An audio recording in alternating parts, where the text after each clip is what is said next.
छत्रपतींच्या उत्तुंग चरित्राला, व्यक्तिमत्वाला, शौर्याला आणि धैर्याला शोभान्वित करताना मनाची दमछाक झाली आहे. आयुष्य खर्चूनही महाराजांना न्याय देता आला नाही अशा अनेकांनी करून गेले आहे. तिथे माझ्यासारख्या बालकाची काय कारण बोलवले. मुळात महाराजांविषयी रसायनाचा अधिकार दिलेला मी व्यक्ती नाही, परंतु छत्रपतींच्या जीवनातील प्रभावित झालेला मी एक प्रेमी आहे. एखाद्या लहान मुलाने गमतीने भिंतीवर सूर्याचे चित्र काढल्यावर त्यात सूर्यकोसल्याचा एक निरागस रंग असतो, तो त्याच्या श्रद्धेमुळे. त्याच वर्गाप्रमाणे मी आज इथे महाराजांच्या जीवनगाथेतील प्रभावित झालेल्या सत्य घटना सांगायचा प्रयत्न करणार आहे. मित्रहो, आज 19 फेब्रुवारी हाच दिवस ज्या दिवशी इंग्रजी स्वराज्याचे व सुराज्याचे स्वप्न दाखवणाऱ्या आणि ते सत्यात उतरवणाऱ्या एका राष्ट्रपुरुषाचा, युगपुरुषाचा जन्म झाला. हाच तो दिवस ज्यावेळी जुलमी साम्राज्याला तिलांजली देऊन स्वराज्याचे व सुराज्याचे स्वप्न दाखवणाऱ्या आणि ते सत्यात उतरवणाऱ्या एका राष्ट्रपुरुषाचा, युगपुरुषाचा जन्म झाला. अहो, हाच तो मंगल दिन जेव्हा तुमचा, माझा, सर्वांचा मान आणि अभिमान आणि आराध्य दैवत असणाऱ्या छत्रपतींची कीर्ती गाताना आज वेगळाच आनंद आणि अभिमान वाटतोय.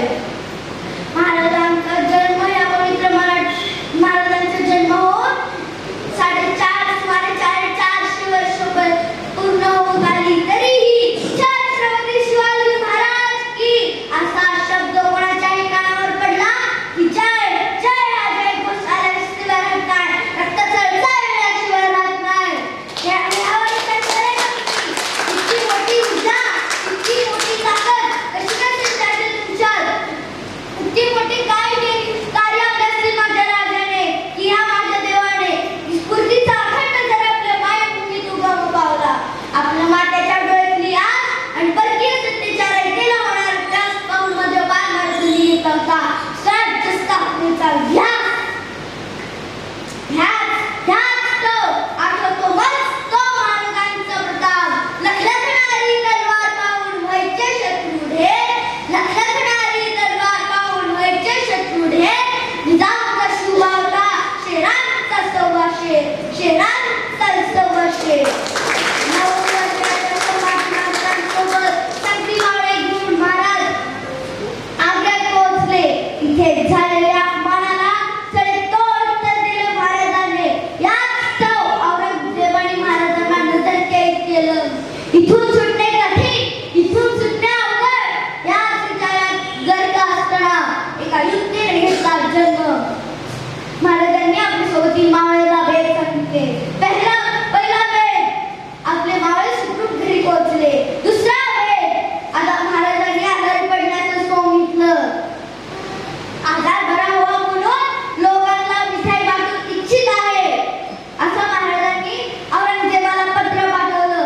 औरंगजेबाने दिली परवानगी. या दररोज महाराजांचे छावणीतून बेटारे जाऊ लागले, शहरात फिरू लागले आणि मुघल सल्तनत दररोज पेटारे तपासायचे. दररोज 30 मिठाई, दररोज 30 मिठाई, दररोज तेच.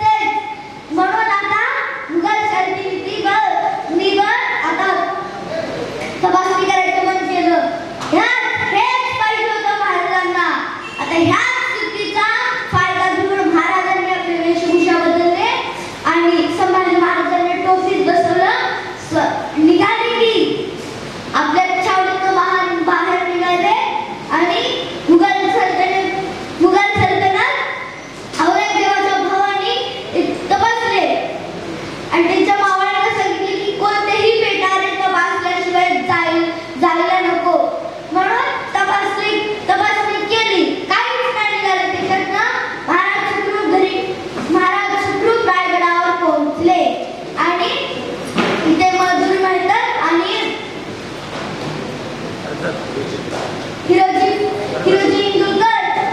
हिरोजी इंदुरकर गादीवर झोपलेले आणि मधुरी मेहतर त्यांचे पाय दाबत होते. म्हणून आता मधुरी मेहतरनी पलंगावरती उशा ठेवल्या आणि स्वतः बाहेर निघाले.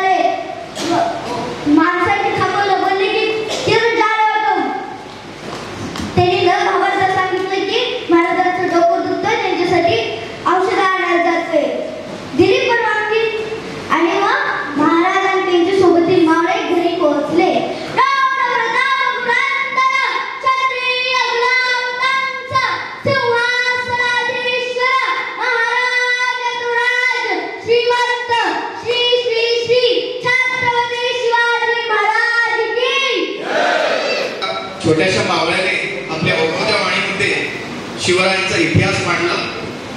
त्याच्या या कलेची दाद आणि पोचपावती म्हणून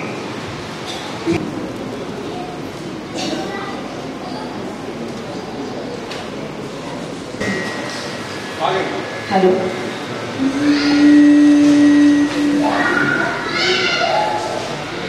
जय देव जय देव जय जय शिवराया, जय देव जय देव जय जय शिवराया, जय जय शिवराया, या अनन्य शरणा आर्या ताराया, जय देव जय देव जय जय शिवराया, आर्याच्या देशावरी म्लेच्छांचा वारा, आला आला सावध हो शिवभूपाला, सद्गदिता भूमाता दे तुझा गेला, दे तुझा गेला, करुणारव भेदोनी तव हृदय नका गेला, जय देव जय देव जय जय शिवराया, श्री जगदंबाजी स्तव शुंभालिक भक्षी,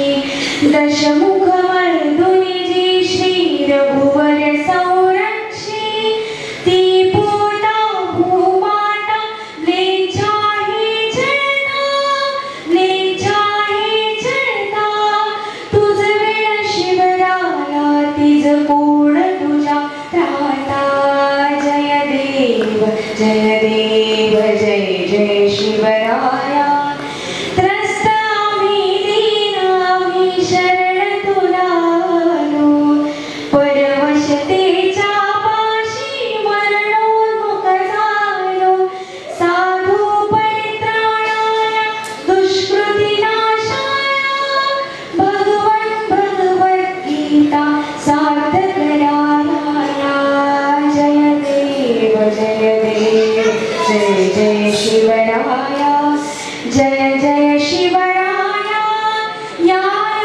अनन्य शरणा आर्या ताराया, जय देव जय देव जय जय शिवराया, जय जय शिवराया, जय जय शिवराया. छत्रपती शिवाजी महाराज की जय, छत्रपती संभाजी महाराज की जय, भारत माता की जय, जय श्रीराम, हर हर महादेव. या ठिकाणी जमलेले खेडमधील सर्व मातापिता बंधू भगिनी, व्यासपीठावर मगाशी होते ते आणि आता सर्व खाली गेलेले मान्यवर, त्याच्यामध्ये आमचे डॉक्टर माळंगावकर सर आहेत, त्याच्यानंतर महेंद्र जाधव सर आहेत आणि विधीदादा पाटणे, माफ करा, एक तर त्यांच्या घरात राहिलोय, त्यांचं आडनाव चुकलं तर भानगड होईल काहीतरी. मी पुण्याचा वगैरे नाहीये, मी मूळ कोकणचा आहे आणि माझा आजोळ चिपळूण आहे, त्यामुळे मी इथं आल्यावर घरात आल्यासारखं समजतो. उशीर झाला याचं कारण मुद्दाम उशीर केला, कुठल्याही राजकीय नेत्यासारखी एंट्री वगैरे मारायची होती असं काही नाही. सकाळी साताऱ्यामध्ये शिवसाहित्य संमेलन नावाचा महाराष्ट्रातला पहिल्यांदा एक कार्यक्रम झाला. त्या साताऱ्यातल्या आमच्या आधीच्या भाषणांची वेळ मर्यादा इतकी वाढली, त्याच्यानंतर म्हणजे आम्ही ठरवलं होतं की 1:30 वाजता भाषण संपून खेडकडे निघायचं, तर आम्हाला स्टेजवर जायला 2 वाजले. पण तो जो बोगदा झालाय पोलादपूरच्या इथनं, त्याच्यामुळं लवकर आलो आणि मला आनंद झाला तुम्हाला सगळ्यांना भेटून. सकल हिंदू समाज, शिवशंभू विचार मंच, शिवजयंती, शिवभक्त समिती आणि विश्व हिंदू परिषद, खरं तर 2 दिवसाची व्याख्यान मला आहे, बरोबर आहे ना? आज आणि उद्या काय मांडायचं आहे ते मला माहित आहे, माझी चर्चा त्याच्याविषयी झाली आहे. परंतु आपल्या कोकणात आहोत आणि आपल्या भूमीत आहोत. भगवान परशुरामाच्या सानिध्यात राहणार असणारी, वास असणारी आपण सगळेजण मंडळी आहोत. आणि मागच्या बाजूला गेलं तर छत्रपती शिवाजी महाराजांच्या आयुष्याचा शेवटचा श्वास आणि आयुष्यातला सगळ्यात मोठा अभिमानाचा क्षण ज्या किल्ल्याने अनुभवला तो रायगड किल्ल्याचा, रायगड जिल्हा पलीकडे हा आपला जिल्हा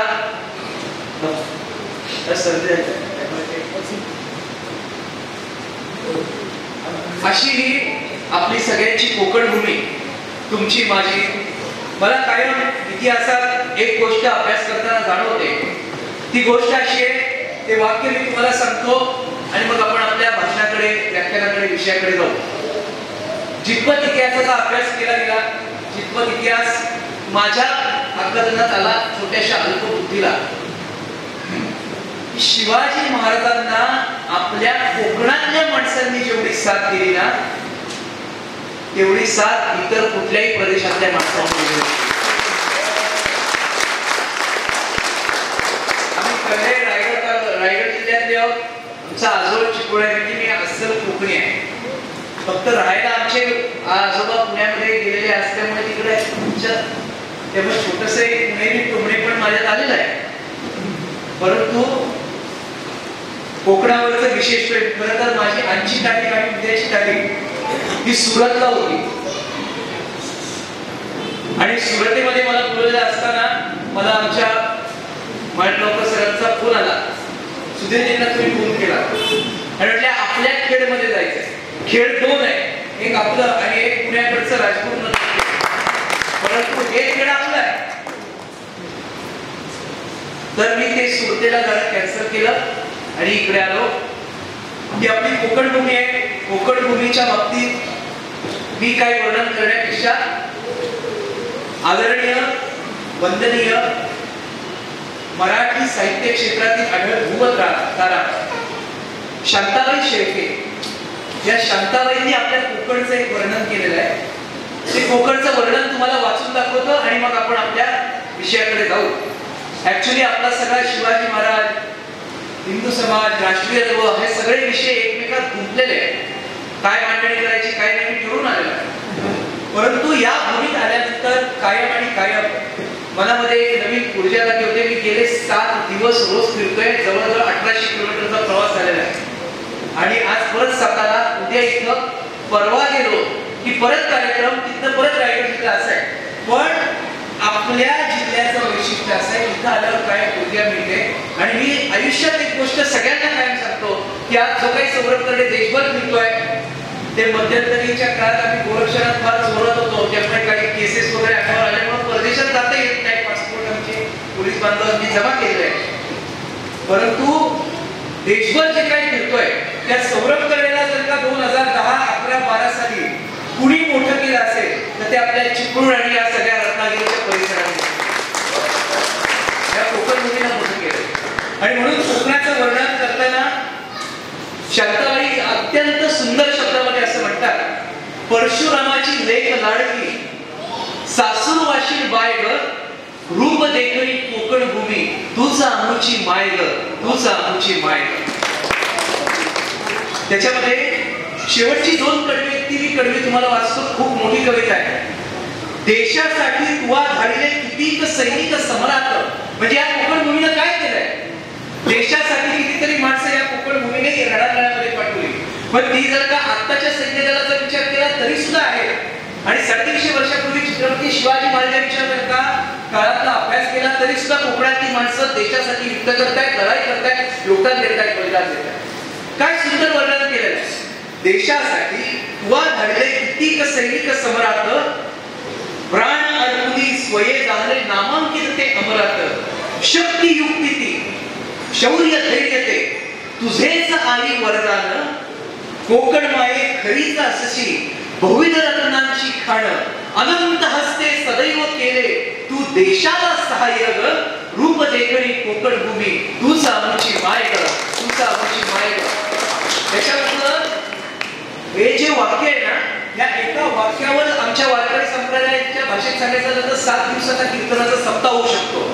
देशासाठी हे बघा, अनंत हस्ते सदैव केले तू देशाला सहाय्य. काय सुंदर शब्द आहे. कोकण भूमीला काय केलं? अनंत हस्ते सदैव केले तू देशाला सहाय्य. म्हणजे तुझ्या हजारो हातांनी, तुझ्या अनंत हातांनी रात्र दिवस मध्यरात्र दुपार कुठलीही वेळ बघितली नाही, काळ पाहिला नाही, दिवस पाहिला नाही, देशासाठी तू सहाय्य केलं. ह्या कोकण भूमीचं वर्णन आहे. मग त्याच्यामध्ये कोकणातले योद्धे असतील, त्याच्यामध्ये कोकणातले नेते असतील, त्याच्यामध्ये कोकणातले समाजकारणी असतील, त्याच्यामध्ये कोकणातले राजकारणी असतील, त्याच्यामध्ये कोकणातले कलावंत असतील, त्याच्यामध्ये कोकणातले सांस्कृतिक क्षेत्रातली माहीर मंडळी असतील, खेळाडू असतील. ही कोकण भूमीला देशासाठी दिलेलं हे सहाय्य आहे.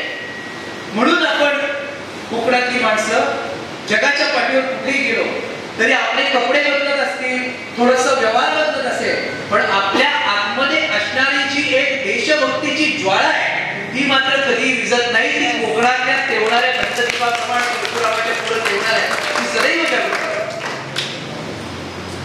या कोकणाने छत्रपती शिवाजी महाराजांना काय दिलं तर या कोकणाने छत्रपती शिवाजी महाराजांना माणसं दिली. अनंत माणसं आहे, शेकडो माणसं आहेत ज्यांची मी उदाहरण या ठिकाणी देऊ शकतो. आजच्या दिवशी आपण कोकण आणि शिवाजी महाराज, कोकणासाठी शिवाजी महाराजांनी काय केलं या विषयावरती बोलू. आणि उद्या शिवाजी महाराज आणि काय विषय घ्यायचा तो धडाक्याचा विषय तो मी घेईन, मला तुम्हाला माहिती आहे. परंतु आज आपण या आपल्या भागामध्ये आलोय, आपल्या या भूमीने आपल्या या मातीनं शिवाजी महाराजांच्या काळामध्ये काय सोसलंय, काय भोगलंय, आणि त्याच्यानंतर आज 350 वर्ष, 350 कसली हो, 2030 साली शिवाजी महाराजांना जन्मून 400 वर्ष होते. बघता बघता 400 वर्षाचे झाले शिवाजी महाराज. शिवरायांचा इतिहास आपण मागचे अनेक वर्ष, 300 वर्ष, 350 वर्ष म्हणतोय. शिवाजी महाराजांच्या जन्माची तारीख 19 फेब्रुवारी 1630 फाल्गुन मध्ये तृतीया, 1630 ते आज 2030. बघता बघता 400 वर्ष होत आली. आज 400 वर्ष रोज नव्याने जर त्यांचं नाव घेतलं तरी नव्याने जय जयकार होतोय, नव्याने टाळ्या वाजतात, नव्याने अभिमानाला गर्वाने छाती फुलून येते. एक माणूस आहे की 400 वर्ष झाली तरी गुणगौरव चालू आहे.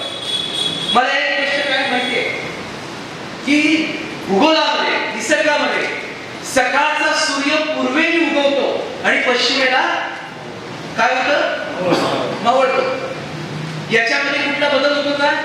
माणसाच्या दिनचर्येत बदल होत असेल, माणसाच्या वागण्यात बोलण्यात फरक होत असेल, संस्कृतीमध्ये बदल होत असेल, भौगोलिक परिस्थितीमध्ये बदल होत असेल, पण सूर्य पूर्वेकडून उगवतो आणि पश्चिमेला संध्याकाळी. याच्यात कधी बदल झालाय? परंतु माझ्या बघण्यामध्ये त्या सूर्याच्या व्यतिरिक्त शिवसूर्य नावाचा एक सूर्य असा आहे जो 1630 साली या दख्खनच्या भूमीमध्ये जो उगवला, तो पुढची काही लाख वर्ष जोपर्यंत चंद्र सूर्य तोपर्यंत मावळू शकत नाही. त्यानं केवळ मावळलं नाही, जोपर्यंत चंद्र सूर्य आहे तोपर्यंत भूमंडळावर छत्रपती शिवाजी महाराजांची कीर्ती आहे. आमच्या वारकरी संप्रदायामध्ये जगद्गुरु संत श्रेष्ठ तुकाराम महाराज असं म्हणतात, आपुल्या गीता जो असे जागता, धन्य माता पिता दयाच्या, कुणी कन्यापुत्र होती जे सात्विक दयाचा लिख वाटे देवा, गीता भागवत करती पठण अखंड चिंतन विठोबाचे, तुका म्हणे माझा घडो त्यांची सेवा परी माझ्या दैवा पाल नाही. याच्यातलं जे पहिलं वाक्य आहे, आपुल्या गीता जो असे जागता, धन्य माता पिता दयाच्या. छत्रपती शिवाजी महाराज 19 फेब्रुवारीला जन्माला आल्यानंतर त्यांच्या आईने त्यांना ज्या पद्धतीनं वाढवलं, त्यांच्यावरती संस्कार केले आणि त्यांच्या वडिलांनी त्यांच्यावरती ज्या पद्धतीने लक्ष ठेवलं, त्याच्यानंतर त्यांनी जो इतिहास निर्माण केला ते आई वडिलांच्या संस्काराला जगले आणि त्यांनी त्यांच्या आई वडिलांनी केलेले राष्ट्रीयत्वाचे संस्कार जिवंत ठेवून तुम्हाला आम्हाला हिंदवी स्वराज्य दिलं. म्हणून आपुल्या गीता जो असे जागता, धन्य माता पिता त्याच्या हे जर अभंग तुकोबारायांच्या कथेतला कुणाला तंतोतंत लागू होत असेल तर माझ्या बघण्यामध्ये छत्रपती शिवाजी महाराज एकमेव व्यक्ती आहे की जो हा अभंग पूर्णपणे त्यांचा तंतोतंत लागू होतो. तुका म्हणे माझ्या घडो त्यांची सेवा परी माझ्या दैवा पाळ नाही. हे अशा व्यक्तीची सेवा आम्हाला घडू दे तर आम्हाला पुण्य आहे. तुम्हाला पुण्य कधी लागतं? आई वडिलांची सेवा केल्यानंतर.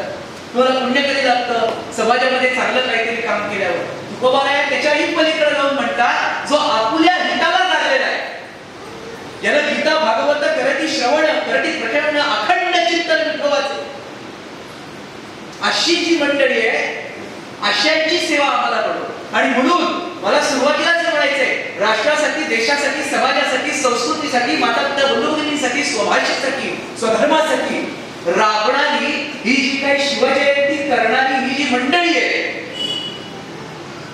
ही मंडळी कोण आहे? ही तुका म्हणे मज घडो त्यांची सेवा, म्हणजे ही लोक शिवाजी महाराजांची सेवा करणारी मंडळी आहे. म्हणून ते पुण्य तुम्हालाही लाभलेलं आहे. मी इथं आलो नेमकं मागच्या 4-5 दिवसापूर्वी, 10-15 दिवसापूर्वी एक दुःखद घटना झाली. तुकोबारायांचा अभंग आला म्हणून, आणि नेमकं मी इथं आलो. शिरीष महाराज आणि मी, आमची जोडी महाराष्ट्रात प्रसिद्ध होती आणि आम्ही अत्यंत घनिष्ठ मित्र होतो. आलो त्यावेळी त्यांचा विषय चालला होता. त्यांचं पुस्तक या ठिकाणी मी अधिक काही बोलत नाही त्याविषयी, कारण मला त्या भावना अनावर होणार नाही. परंतु तुकोबारायांच्या शब्दामध्ये धर्माचे पालन करणे पाखंड खंडन हेची आम्हा करणे काम बीज वाढवावे नाम, या पद्धतीने तुकोबारायांनी जे लिहिलं ते धर्माचे पालन करणे पाखंड खंडन, याच्यामधलं जे पहिलं शब्द आहे धर्माचे पालन, हा शिवाजी महाराज जगले. करणे पाखंड खंडन, त्या पाखंडामध्ये त्यावेळेची सामाजिक सांस्कृतिक लोकांमधली तर काही दुष्ट प्रवृत्ती येते, परंतु तुमच्या माझ्या राज्यावरती चालून आलेल्या, साता समुद्र पलीकडून आलेल्या, वाळवंटाच्या पलीकडून आलेल्या ज्या दुर्जन शक्ती होत्या त्यांचं सुद्धा खंडन करण्याची ताकद शिवाजी महाराजांनी दाखवलेली आहे. धर्माचे पालन करणे पाखंड खंडन. आणि आता तुम्हाला आम्हाला काय सांगितलंय? हे जी आम्हा करणे काम, म्हणजे जे काम त्यावेळी त्यांनी केलं तेच काम आता आम्हाला सुद्धा या येणाऱ्या काळामध्ये करायचंय. मला माहिती आहे खेडमध्ये मागच्या काही काळामध्ये गोरक्षणाची समस्या असेल, लव द्याची समस्या असेल, लँड द्याची समस्या असेल, किंवा आसपासच्या परिसरामध्ये काहीतरी शिवाजी महाराजांच्या इतिहासामध्ये, हिंदूंच्या राष्ट्रीयत्वाच्या चांगल्या इतिहासामध्ये विकृतीकरण करण्याच्या काही समस्या असतील, त्या कोकणपट्टीत एकंदरीत वाढायला सुरुवात झालेली आहे. त्याच्यावर काय बोलायचं आणि काय नाही ते मला उद्या चांगलं माहिती आहे, ते मी उद्यासाठी ठेवलंय. परंतु एक गोष्ट जरूर लक्षात ठेवा, धर्माचे पालन करणे पाखंड खंडन, त्याच्या पुढे काय आहे? हेची आम्हा करणे काम. तुम्ही आम्ही आज केवळ तिथं पकवास जमला, 40 टाळकरी जमले आणि थाप पडली, रामकृष्ण आणि तिथं कीर्तनाला बसलोय, तर त्याच्यातनं तर आपल्याला पुण्य मिळणार आहे.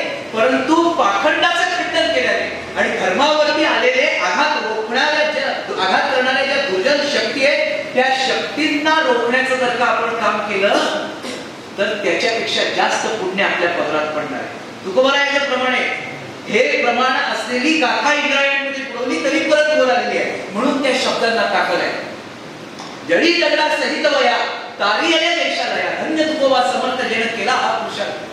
मला तर फार इतकं अद्भुत वाटतं ते वाचताना की ज्यावेळी तुकोबार आज इथे ही जी लहान मुलं आली, आता मी घोषणा दिल्यानंतर ही पहिली दोघं तर मोठ्याने जय म्हटली होती, त्याच्यात त्यांना ज्या पालकांनी हे ऐकायला आणलं त्या पालकांचं खरं कौतुक आहे. लक्षात ठेवा की ही नवीन पिढी घडवण्यासाठी त्यांना या कार्यक्रमामध्ये आणलंय.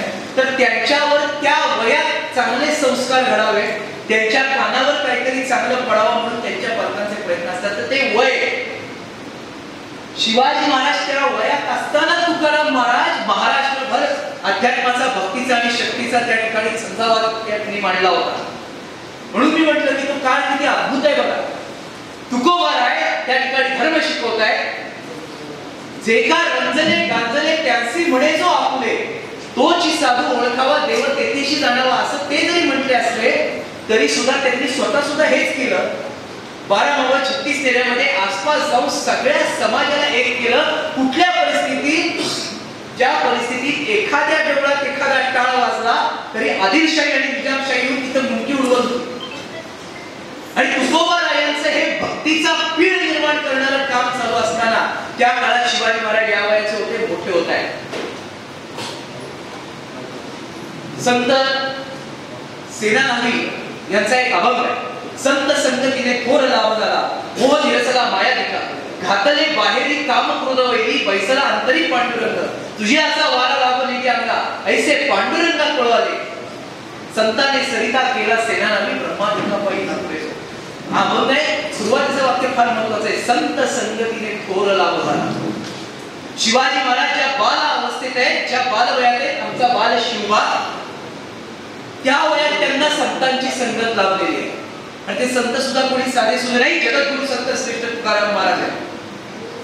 म्हणून आपण आपल्या घरातल्या लहान पिढीला ज्या पद्धतीने ज्या संगतीत ठेवतो त्या पद्धतीने ती संगती घडते.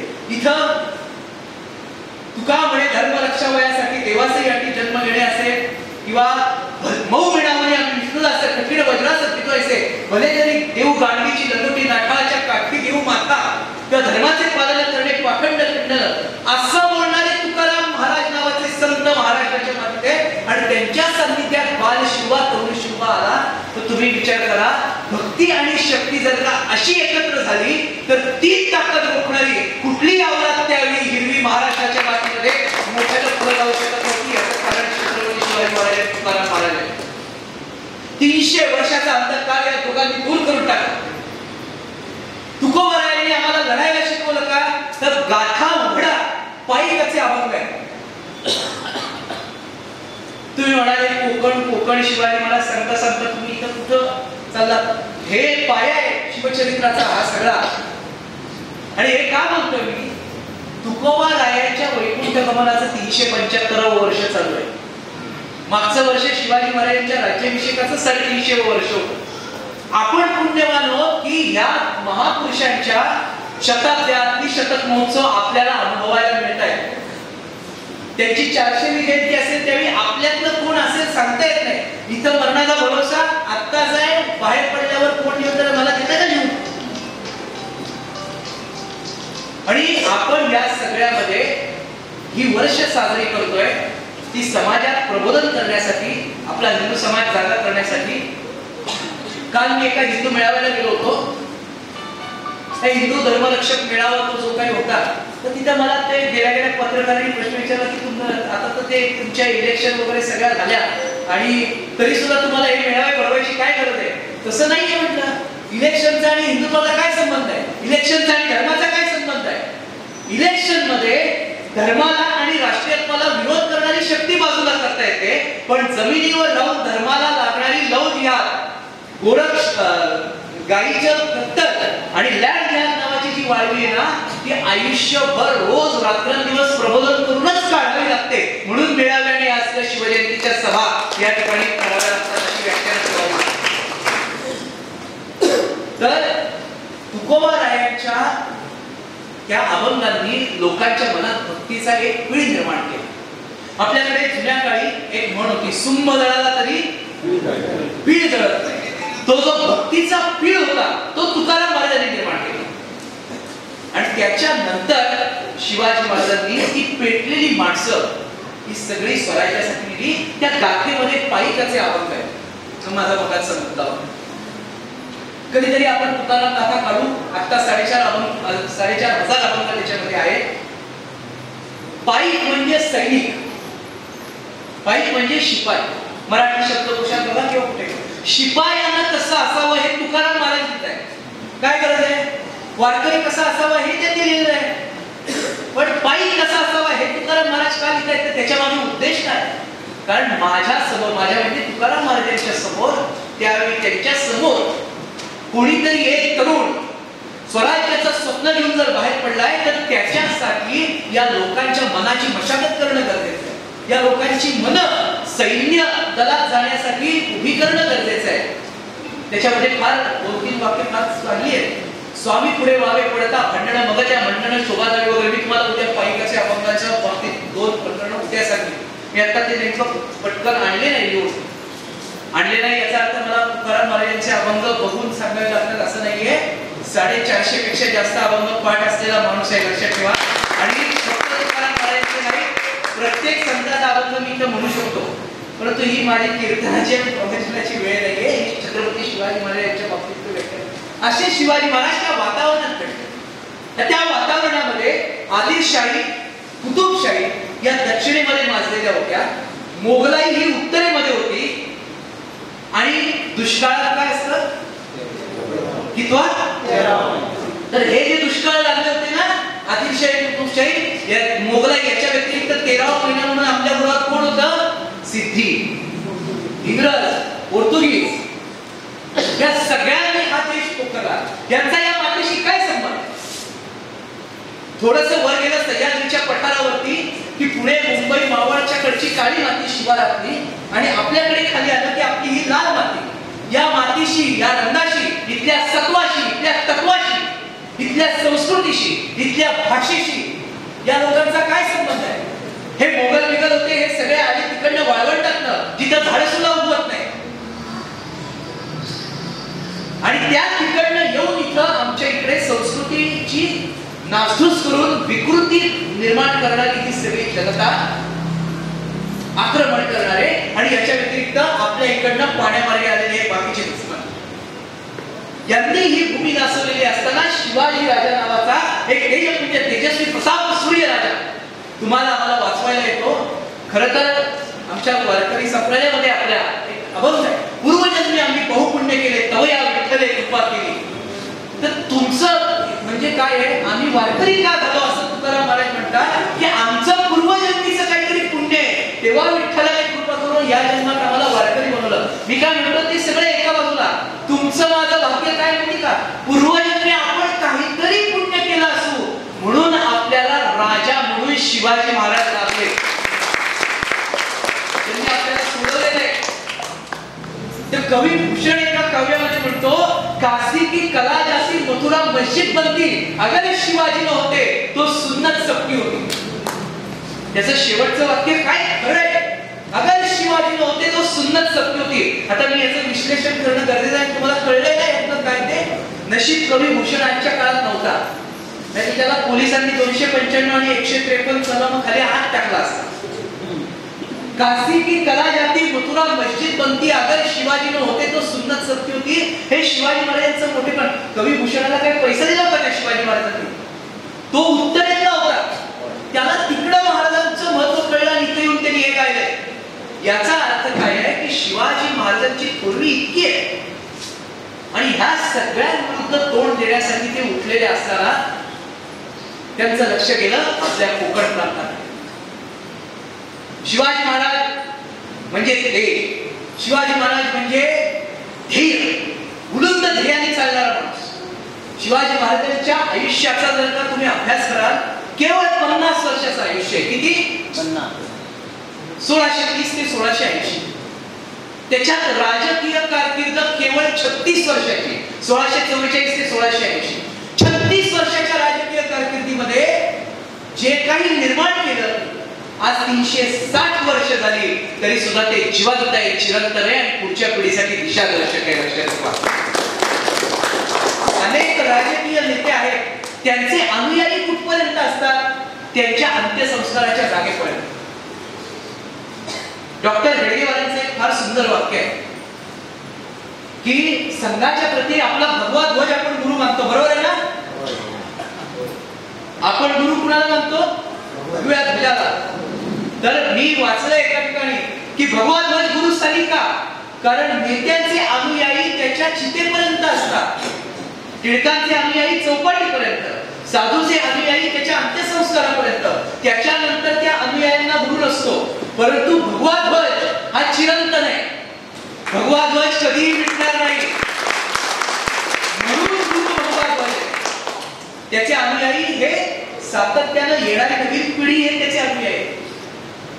तसं आहे, आज 300 वर्ष झाली शिवाजी महाराजांसाठी आजही मरायला माणसं तयार आहेत. तुम्हाला जर कधी शिवाजी महाराज या नावासाठी बलिदान करायची वेळ आली तर मागे हटाल का? त्यावेळी 350 वर्षापूर्वी तानाजी, बाजी, येसाजी, मुरारबाजी, हंबीरराव, प्रतापराव, मायनाथ, भंडारी, दर्या सारंग ही लोक बळीची नाही, ही लोक या ठिकाणी बलिदान करायची वेळ आली, योगदान करायची वेळ आली, मागे हटली का? चिरंतन आहे. अशा बुलंद ध्येय असलेल्या राजाची आपल्या कोकणाकडे चळवळ. कोकणची परिस्थिती काय आहे तेव्हा? त्यावेळी कोकणची परिस्थिती अत्यंत विदारक. एखादं चांगलं सुंदर चित्र, कॅनव्हास पेंटिंग, मी ड्रॉइंगचा विद्यार्थी करतो, इतिहास वगैरे नंतर विषय, आणि ते कॅनव्हास तो सगळा छान रंगवलेला असा फाटावा, तो चुरगळावा, त्याच्यावरती गारवानी वगैरे पाय तो रस्त्यात पडावा, तो पुढं सगळं ते जावं, अशी अवस्था कोकणाची आहे. कोकणाचे 3 भाग आहेत. पूर्वीच्या नकाशामध्ये आणि पूर्वीच्या भागामध्ये जर का कोकण सांगायचं झालं तर पालघर ठाण्यापासून कोकण येतं, लक्षात ठेवा. पालघर ठाण्यापासून आत्ताच्या रायगड जिल्ह्यापर्यंत हे अप्पर कोकण आहे. रायगड जिल्ह्याच्या रायगड जिल्ह्याच्या पासून हा आपला रत्नागिरी जिल्हा हे मध्य कोकण आहे आणि सिंधुदुर्ग ते गोमांतक म्हणजे ओल्ड गोव्यापर्यंत हे तळकोकण आहे. बरोबर आहे ना? मुंबई ही कोकणाचाच भाग आहे पूर्वीच्यानुसार. या कोकणाची अवस्था काय? मी जसं त्या चित्राचं उदाहरण दिलं ना तशी कोकण भूमी चुरगळली आहे, त्याच्यावर कुणाचे ठसे पडले, त्यातली निसर्गाने दिलेली सुंदरता सोडली तर त्याच्या आतमधली सुंदरता फार निघून गेलेली आहे. या कोकणातल्या एका भागात हफसान झालंय, कोकणातल्या एका भागात फिरंगाण झालेलं आहे. हफसान आणि फिरंगाण माहिती आहे काय? हफसान म्हणजे तुमच्या माझ्या कोकणामध्ये मुरुडला जंजिरा नावाचा एक किल्ला आहे रायगड जिल्ह्यात. त्या जंजिरा किल्ल्यामध्ये एक राजसत्ता होती, जंजिऱ्याचे सिद्धी. यांचा इथे काही संबंध नाही या मातीशी. एक दिवस आले, हे व्यसन आणि दारू किती नडते बघा समाजाला घातक. पितो एक जण आणि समाजाला त्याचे परिणाम किती भोगावे लागतात बघा. शिवाजी महाराजांचं स्वराज्य यशस्वी काय, पण मावळे निर्व्यसनी आहे. धडा कुठनं घ्यायचा? ह्या कोकण भूमीचे सगळ्यात जास्त लचके तोडणारा सिद्धी आमच्या चिपळूण कुठल्या बाजूला आहेत ना, या बाजूला ना. तिथं गोवळकोट आहे का? आहे ना अजून? आहे म्हणजे मला माहिती, मी येतो दरवर्षी. त्या गोवळकोटावरती सिद्धीची लढाई झालेली आहे. चिपळूण मध्ये सिद्धी घुसलेले आहेत. हे जे कोणी सिद्धी होते ज्यांनी कोकणचे लचके तोडले होते तुमच्या माझ्या देशाचे, मी काय सांगत होतो ह्याच्यावरनं. त्या जंजिऱ्यामध्ये रामाकोळी नावाचा एक कोळी होता. बिचारा तेव्हा ते जंजिरा चार बाजूला पाणी आणि मध्ये असं ते सगळं लाकडी तटबंदी वगैरे होती त्याला. त्याच्यामध्ये असताना त्या ठिकाणी त्याला ते जिंकून घ्यायचं होतं. तर व्यापारी आले. ॲब्सिनिया नावाचा देश आहे, प्रदेश आहे आफ्रिकेमध्ये. त्या ॲब्सिनिया मधले निग्रो जमात माहिती का तुम्हाला? निग्रो असतात एकदम काळे, म्हणजे क्रिकेटच्या संघात जर सांगायचं झालं तर इंग्लंड मध्ये चोपडा आर्चर आहे. हा बरोबर. साऊथ आफ्रिकेच्या संघात बरेच जण कॅगिसो रबाडा आहे. आता हे तिथं द्यायची झाली उदाहरण. हे बघा, मी चिपळूण खेडपेठ मध्ये असल्यावर घरात असल्यासारखं बोलतो आणि तेवढा हक्क आहे आपला. आणि इथं हे सगळं आपलंच गणित आहे, भगव्याचं वातावरण आहे म्हणून बाकी काय. आणि कुणाला काय वाटलं तर त्याची फिकीर आपण कुणाच्या बापाला घालत नाही. हिंदुत्व उद्याच्या शेवटचा अर्धा तास बघा तुम्हाला ते खास सौरभ करण्याची काही दाखवतो तुम्हाला. तू काय आजच त्या पद्धतीनं बोललो आणि भानगड झाली काय तर उद्याचा कार्यक्रम व्हायचा नाही. पण आयोजकांनी एवढं टेन्शन घेऊ नका की उद्या तसली काय भानगड होईल. मला माहित आहे कुठं शेवट पुण्याचा म्हणून लागलेला आहे ना, काळजी करू नका त्याची. परंतु ह्या ते जे निग्रो आहे त्या निग्रोंना पकडून कन्वर्ट केले. त्या निग्रोंच्या मानेवर तलवारी ठेवून धर्मांतर केली त्यांची. असे कन्वर्ट झालेले जे निग्रो हबशी होते ते ॲब्सिनियन आलेले, त्याचा अपभ्रंश झाला हबशी ॲब्सिनियन. ते आले, त्यांनी त्या ठिकाणी त्या आली त्या रामाकोळ्याकडे, दरवाजा वाजवला आणि म्हटले वादळ येते समुद्रात, आम्हाला आश्रय द्या. ते बिचारा भोळा बाबडा कोळी त्याने त्यांना आत घेतलं. तो म्हटला आम्हाला नका देऊ, आमचा माल आहे तिथं, तो माल पण आत घ्या. 40-50 पिंपा आतमध्ये आली, बाकीचा माल आला. आणि रात्री तो उठला आणि म्हणाला तुम्ही आम्हाला आश्रय दिला तर आज आपण काहीतरी आम्ही तुमचे उपकार करतो म्हटला. आणि त्यानं त्या पिंपातनं दारू काढली आणि ती दारू त्या कोळ्यांनी पिली सगळ्यांनी. ते झिंगले शिपाई ते नाचले बिचले तिथे. आणि ते दारूची नशा चढल्यानंतर ते ज्यावेळी सगळे सुस्तावले, रात्री त्या उरलेल्या लपवलेल्या पिंपांमधनं शिपाई बाहेर पडले. ते सगळे सिद्धीचे लोक आणि त्या नशेत झिंगलेल्या लोकांना कापून काढलं. आणि तो अजिंक्य जंजिरा त्यावेळी सिद्धीच्या ताब्यात गेला तो गेला. तो ना शिवाजी महाराजांना जिंकता आला ना संभाजी महाराजांना जिंकता आला. अहो जंजिरा मुक्ती संग्राम तर स्वातंत्र्याच्या नंतर झालाय. आमचं मसला श्रीवर्धन बोलली बिरली त्याच्यामध्ये अडकलं होतं सगळं.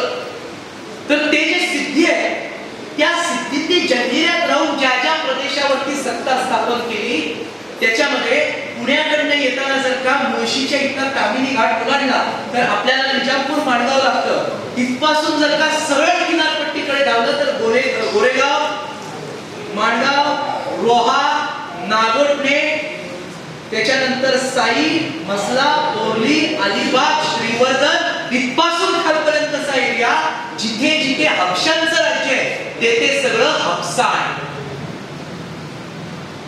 आपण आपल्या कोकण भूमीला परशुराम भूमी म्हणतो, हो की नाही? अपरांत भूमी म्हणतो. त्या कोकण भूमीमध्ये झालं हबसाण, फिरंगाण झालं. फिरंगाण हे मी का सांगतोय माहितीये? हे तुम्हाला माहित पाहिजे की आपले पूर्वज या कोकणात कसे राहत होते आणि शिवाजी महाराजांनी आपल्याला कशातून सोडवलंय. जिथं जिथं हबशांनी राज्य केलं ते झालं हबसाण. फिरंगी आले. या फिरंग्यांनी गोवा विभाग घेतला.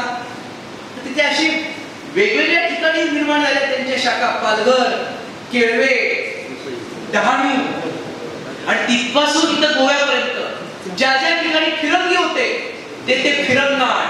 अहो हे आमचं कोकण आहे. स्वातंत्र्यवीर सावरकरांचं एक वाक्य आहे, ने मनसीने परत मातृभूमीला सागरा.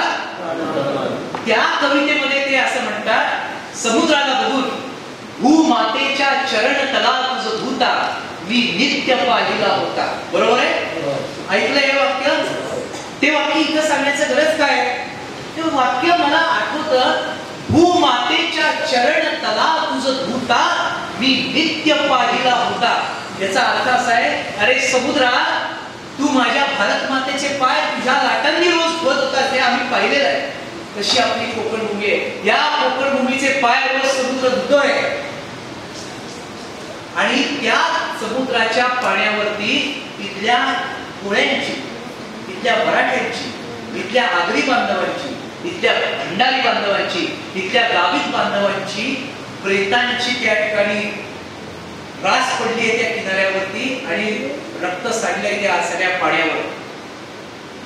फिरंगाण झालं, हबसाण झालं आणि याच्या व्यतिरिक्त इंग्रज आहेतच खोड्या काढायला.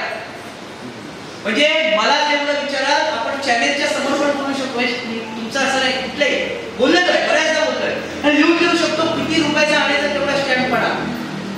आमच्या पुणे, मुंबई, नगर, नाशिक वगैरे भागांनी मोगल आणि निजामशाही सहन केली.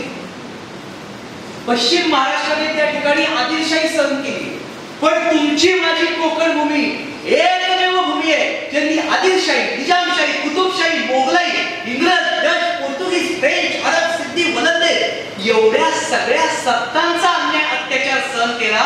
पण तरी सुद्धा कोकणातला माणूस ताट मानेचा आणि ताट कण्याचा कधीही वाकला नाही, झोपला नाही. त्यांना हा भगवा आस करण्याचा त्या जंजिऱ्याच्या सिद्धींनी तुमच्या माझ्या पूर्वजांना उकळत्या तेलात टाकले. हो बोला पुढे काय कर. माझ्याकडे काय काय त्यात तुम्ही कधीतरी मसला, श्रीवर्धन, बोलली, साई, मुरुडच्या बाजूला चला, मी तुम्हाला दाखवतो उदाहरण. सिद्धीच्या शिक्षा आहेत त्या उकळत्या तेलात उचलून माणसं फेकून दिलेली आहे. माझ्या माता भगिनी आज इथे जमल्या आहेत ना. या शिवाजी राजांचं महत्व काय हे एवढं सगळं सांगायचं कारण काय? मला काय त्यांच्या गोष्टी सांगता येत नाही, सांगतो की पुढं उद्या पण आहे सांगायला. पण काय पद्धतीनं चटका पायाला चटका बसल्याशिवाय किंवा काटा उठल्याशिवाय आपल्याला त्या ठिकाणी किंमत कळत नाही त्या गोष्टीची. हे कढईत टाकणं, तेलात टाकणं हे तुम्ही आम्ही बघूलंय. तुम्ही माझ्या माता भगिनी ना या ज्यांना हार घालून इथं थांबवलंय, भारत मातेच्या शेजारी ज्यांच्या मूर्ती ठेवलेली आहे त्यांचं महत्व सांगू तुम्हाला. अहो या आपल्या माता भगिनींनी काय सोसलंय सांगतो. ते रोहा बिहारचा जो भाग आहे सगळा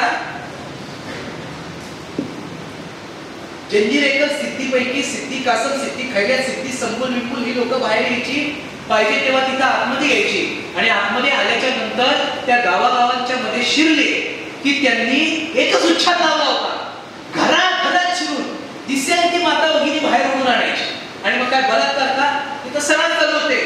हे वेगळं प्रकरण आहे, ही भानगड वेगळी आहे. त्यांना पकडून न्यायचं जंजिऱ्या आणि पकडून नेलेल्या त्या तरुण स्त्रिया पाय बांधायचे, हात बांधायचे आणि ओठाला टाके घातले जायचे, ओठ शिवले जायचे. फक्त पाणीवर ओतून ते जो देह जिवंत राहील एवढीच काळजी घेतली जायची. म्हणजे आरडा ओरडा करू नये, काय धिंगाणा करू नये. ओठांना टाके घातलेली ही धड जिवंत श्वास चालू आहे, फक्त डोळे फिरताय तिकडे तिकडे, करुणा मागतायत देवाची, आम्हाला वाचवू येत ना. यांना हे आशेच्या अशा या सगळ्या बांधलेल्या स्त्रिया पुन्हा जहाजात टाकल्या जायच्या आणि इथून हजारो कोस लांब साता समुद्रा पल्ल्यात अरबस्तानामध्ये मस्कतच्या बाजारात, वेश्यांच्या बाजारात विक्री केली जायची. भारत मातेच्या आहे ना तिथं फोटो, भारत मातेच्या आबरूची अशी लक्तर वेशीवरती टाकली होती आपल्या कोकणामध्ये या परक्या सरकारने. किती उदाहरणं.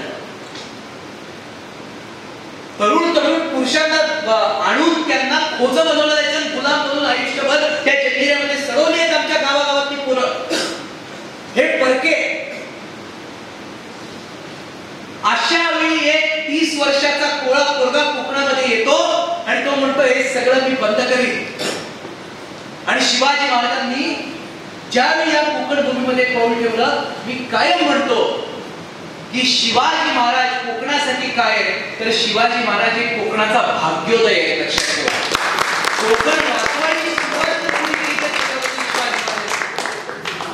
मी तुम्हाला क्रम सांगतो. कोकण भूमी ज्यावेळी स्वराज्यात आली, अफजल खानाच्या वधाच्या नंतर पुढच्या ठिकाणी त्यांनी अफजल खानाच्या वधाच्या नंतर दौलती नावाचा सरदार इथं घुसला होता. अफजल खानाची 3 जहाजं या कोकणात कुठेतरी पळत होती, त्याला अडवायला लावली होती. ते सगळं प्रकरण वेगळं. परंतु कोकण ज्यावेळी स्वराज्यात शिवाजी महाराजांनी जोर लावून घेतलं, त्यावेळी तुम्हाला थोडक्यात सांगतो. पहिलं दाभोळ त्यांनी ताब्यात घेतलं. दाभोळची चंडिकाई त्या ठिकाणी उच्छाद मांडला होता आदिलशहाच्या लोकांनी, ती चंडिकाई सोडवली. दाभोळ सारखं प्रसिद्ध शहर त्यावेळेचं समृद्ध सोडून टाकलं. नंतर चिपळूण. आता चिपळूण बद्दल काय बोलायचं. चिपळूण म्हणजे संपन्नता. चिपळूण सोडवल्यानंतर शिवाजी महाराजांनी त्या चिपळुणामध्ये काय काय केलंय हे मी तुम्हाला सांगतो. मराठा लष्कराची छावणी चिपळूणमध्ये निर्माण केली. दळवटणे नावाचं गाव आहे. आमचा समीर कोवळे कुठे बसलाय, कुठे समीर गेला आहे ना, ठीक आहे. तर तो आणि मी दळवटण्यात गेलो होतो मागे एकदा. दळवटण्यामध्ये म्हणजे आपल्यापासून किती अंतरावर आहे,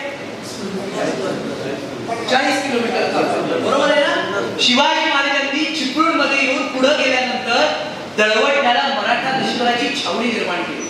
का ती छावणी त्यांना राजगडच्या खाली नव्हती करताय, ती छावणी त्यांना मावळात नव्हती करताय. 12 मावळ आहेत, अंदर मावळ, पवन मावळ, खोल मावळ. इथं का केली, तुमच्या सगळ्यांच्या माहितीसाठी हे भाग मी सांगतोय. दर 2 मिनिटांनी टाळ्या काढणारं भाषण आणि वाक्य मी वापरू शकतोय, सुरुवातीला दाखवलंय. पण ही माहिती कधी होणार. ही बसलेली मुले त्यांना आपल्याला काय शिकवायचे, नव्या पिढीला काय द्यायचं. दळवटण्यात छावणी केली शिवाजी महाराजांनी मराठा लष्कराची आणि कायम स्वरूपाचं 20 ते 25 हजार लष्कर तिथे ठेवून दिलं. याचं कारण एक होतं की ही जी हा जो आपला परिसर आहे, आपला खेड, ही परशुराम भूमी, पलीकडचं चिपळूण, हा तळकोकणाला जोडणारा आणि वरच्या भागांना जोडणारा आणि 3-4 घाट एकत्र येऊन उतरणारा असा हा प्रदेश आहे. मग इथं मराठ्यांचं लष्कर कायम खडं पाहिजे तर कोकणातल्या नागरिकांना अभय मिळेल. समजा रत्नागिरीच्या बाजूने शत्रू आतमध्ये शिरला तर तिकडनं जाता येतं लवकर.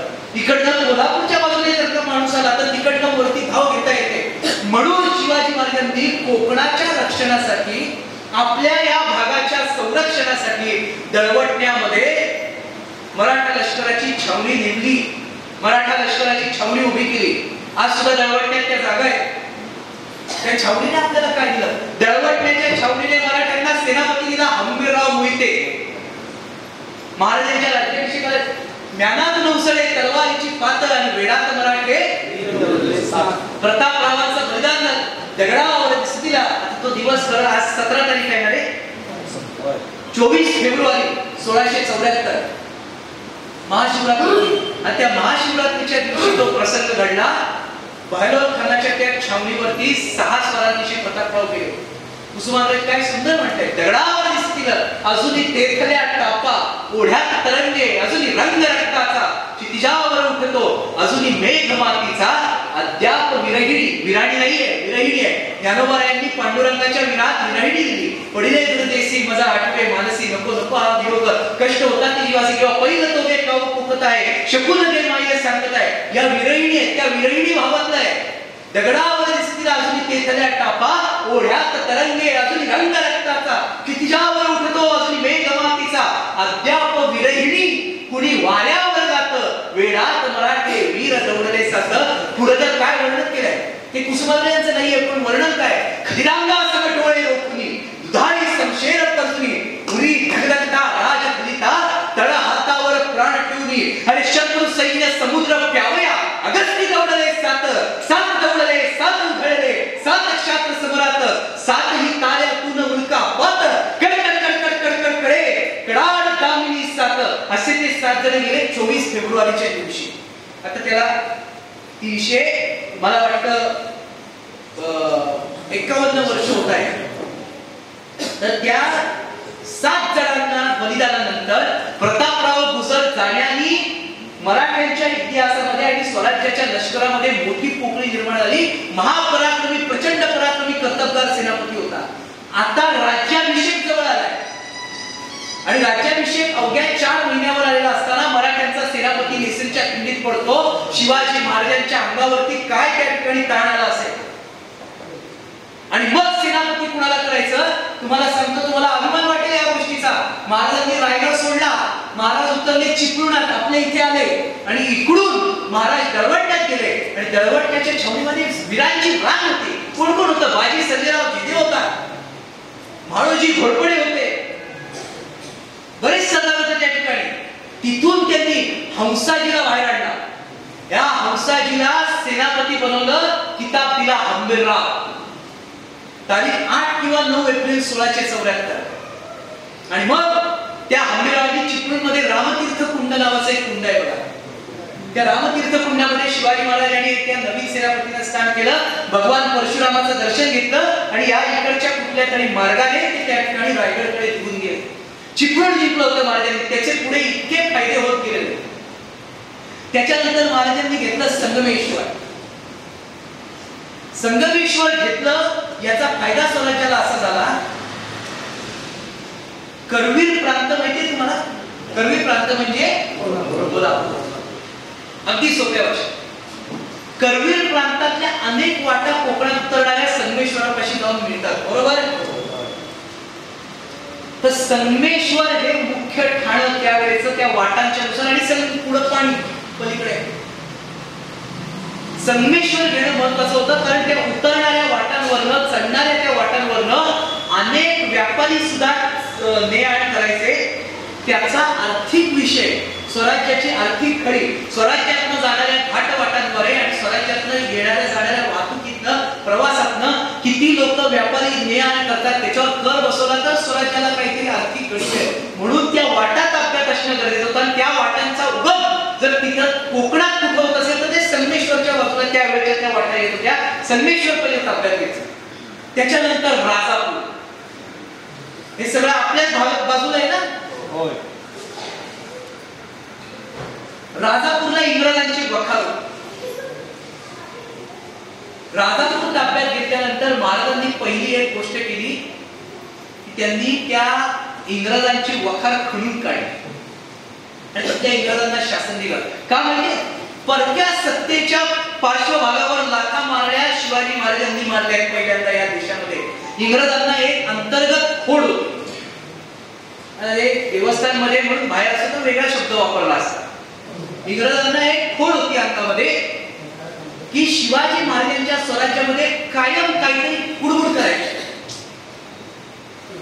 महाराज पन्हाळगडावर अडकले. ते सिद्धी जोहरचा वेळा होता, बाजी प्रभू देशपांडेंचा प्रसंग माहिती आहे ना सगळ्यांना. त्या किस्स्यामुळे महाराज पन्हाळगडावर अडकले. महाराजांना अडकवले सिद्धी जोहर. आदिलशाह विरुद्ध स्वराज्य लढा चालू आहे. इंग्रजांना मध्ये लाख उपसण्याची गरज नाही, परंतु आदिलशाहच्या ठेवलेल्या तोफा या पन्हाळगडापर्यंत त्याचा मारा होऊ शकत नव्हता. तर इंग्रजांनी तोफा पाठवल्या मारा शिवाजी. आणि 2 दिवसांनी ज्यावेळी त्या तोफा डागल्या तर त्या तटबंदीपर्यंत त्याचे गोळे येऊन पोचले. आणि मग महाराजांनी वरून खाली पाहिलं, कालपर्यंत तोफा येत नव्हत्या, आज तोफा कशा काय पोचल्या इथपर्यंत. त्यांना दिसल्या नवीन तोफा खाली मांडल्या आणि त्यांचा हा पल्ला इतका मोठा आणि वेगवान आहे. या तोफा आदिलशाहकडे कुठून आल्या.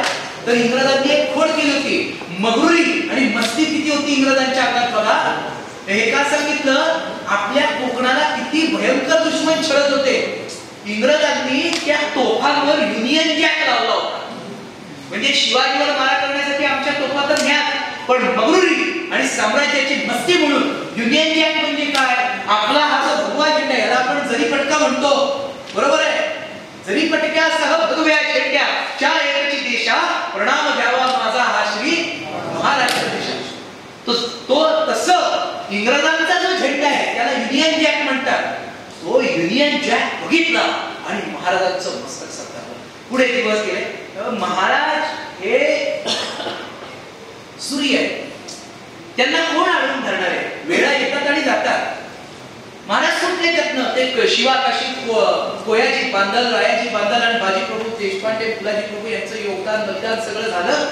राजापूरला गेल्यावर शिवाजी महाराजांच्या मस्तकात तो राग होता. त्यांनी तानाजी मालुसरे आणि 2-4 जण पाठवली. राजापूरच्या वखारीतनं पहिले इंग्रज उचलून आणले. शेकडो कोस लांब येऊन पाण्याच्या मार्गाने येऊन आमच्या कोकण भूमीत वाळवी लागली तसे तुम्ही लागलेल्या आणि वर माझ्यावर टोका टाकता. महाराजांनी त्यांना कैद केलं आणि कुठे टाकलं, तुरुंगात. पण कुठल्या साध्या सुध्या तुरुंगात नाही टाकलं. वासोटा नावाचा किल्ला आहे, जंगलात आहे. आज सुद्धा जायला त्या ठिकाणी शासकीय परवानगी लागते. त्या काळात वासोटा कसा असेल, व्याघ्रगड म्हणायचे त्याला, वाघ तिथं होते. यांना पिंजऱ्यात घातलं आणि तिकडं फेकलं. आपण चित्र काय बघतो, वाघ पिंजऱ्यात आणि आपण बाहेर बघतो. ते इंग्रज पिंजऱ्यात होते, बाहेर वाघ फिरत होते. इथले 5-6 इंग्रज मेले त्याच्यात. परंतु त्याच्यातनं त्यांची सुटका झाल्यानंतर त्यातल्या एका इंग्रजांनी सुरतेच्या अधिकाऱ्याला जाऊन असं सांगितलं, त्याच्या कानात तो जे बोलला ना ते वाक्य मला शिवाजी महाराजांसाठी महत्वाचं वाटतं, तुमच्या माझ्यासाठी महत्वाचं वाटतं. त्यांनी सांगितलं, शिवाजीचा कोकण प्रांत आपण आतापर्यंत लुटत होतो, परंतु शिवाजीने आम्हाला पकडून शिक्षा दिली. शिवाजी जागृत झाला आहे. आता जर त्याच्या कोकणात त्याच्या विरुद्ध आपण काही केलं तर आम्ही भोगून आलेली शिक्षा इंग्लिश राष्ट्राला भोगावी लागेल, सावध व्हा. इंग्रजांना कसे खेचले शिवाजी महाराजांनी तुम्हाला माहित नाही. शिवाजी महाराजांचं वाक्य इंग्रजांबद्दल भारतमातेचा फोटो ते लावला. मला फार आनंद झाला. मला त्याच्यामुळे पटपट काय सुचते. म्हणजे त्या गोष्टीच्या बाबतीत शिवाजी महाराज कोकणात त्रास देणाऱ्या इंग्रजांबद्दल एकदा म्हटलेलं आहे, अण्णाजी दत्तो, मोरोपंत पिंगळे, बाळाजी आवाजी चिटणीस आणि शेजारी हंबीरराव किंवा महाराजी घोरपडे यांच्यापैकी एक जण कोणतरी होतं. तर महाराजांचे शब्द काय मी तुम्हाला सांगतो इंग्रजांच्या बाबतीतले. शिवाजी महाराजांनी मी मगाशी म्हटलं की कोकणचा भाग्यविधाता शिवाजी महाराज आहे. ते काही इथे येऊन लढाया केल्या वगैरे ते 5-10 मिनिटात मी ते सगळं कव्हर करेन. परंतु किती अँगलने शिवाजी महाराजांनी कोकणातल्या दुश्मनांचं समूळ उच्चाटन केलेलं आहे ते तुम्हाला सांगतो. महाराज कोकणात येऊन म्हणतात ही टोपीकर इंग्रज बहुत चलाक जमात. टोपीकर इंग्रज म्हणजे ते त्यांना टोपीकर इंग्रज म्हणायचे. महाराज आपल्या लोकांना सांगतायत स्वतःच्या, ही टोपीकर इंग्रज बहुत चलाक जमात. यांना भूमीची माया फार. कारण कितीतरी देश जिंकून आले होते इथं. या भूमीची माया फार.